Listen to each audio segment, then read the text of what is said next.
Much to the President of the General Assembly for having me here. Well, as an activist fighting against corruption and within TI under the leadership of Huguette, who is sitting right next to me, the ONCAC, the advent of the ONCAC was something extraordinary, I must say. And the only thing that came to my mind was Kennedy's statement in 1960 in Democratic Convention when he spoke about the new frontier. He said something which I will just quickly quote.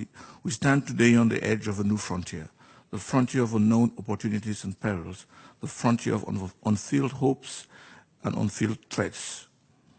Beyond that frontier are unsolved problems of peace and war, unconquered problems of ignorance and prejudice, unanswered questions of poverty and surplus.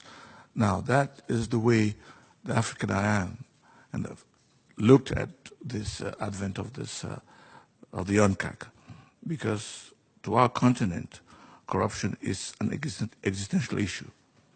And I think the biggest thing that has happened with the UNCAC is raising the level of awareness as we've never seen before.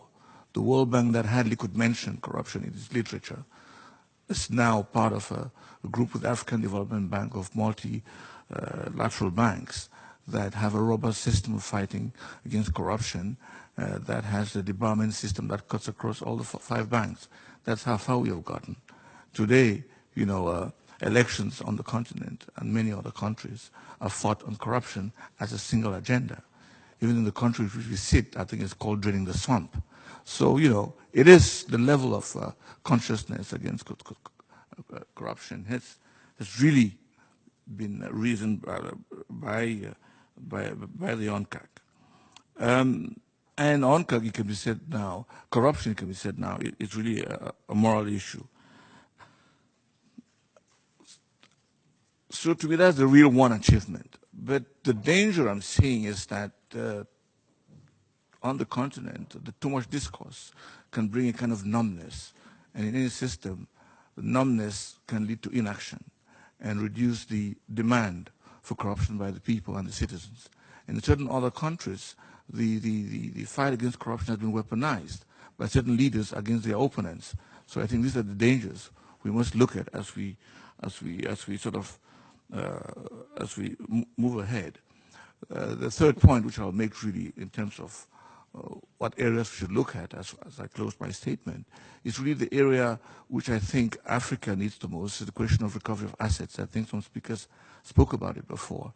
I think the convention needs to become more robust in this area. As we know very well, looking at illicit financial flows, I'm a member of the Thabo Mbeki Committee on Illicit Financial Flows. 50 billion leaves the continent a year. Now, what do we do to get that money back? I think, yes, the convention has a chapter on that. I think we need to move faster on that. Another thing is the management of frozen assets. Nobody ever asked the question, what happens to the money which stays in the banks that were complicit in the process? I personally think it's morally wrong for the banks that were complicit to keep the money while you find out who has the money. So the proposal from the high-level panel was that there should be escrow accounts to which the money leaves the bank that were complicit and stays there for the period that, you know, we're finding out whose money it is.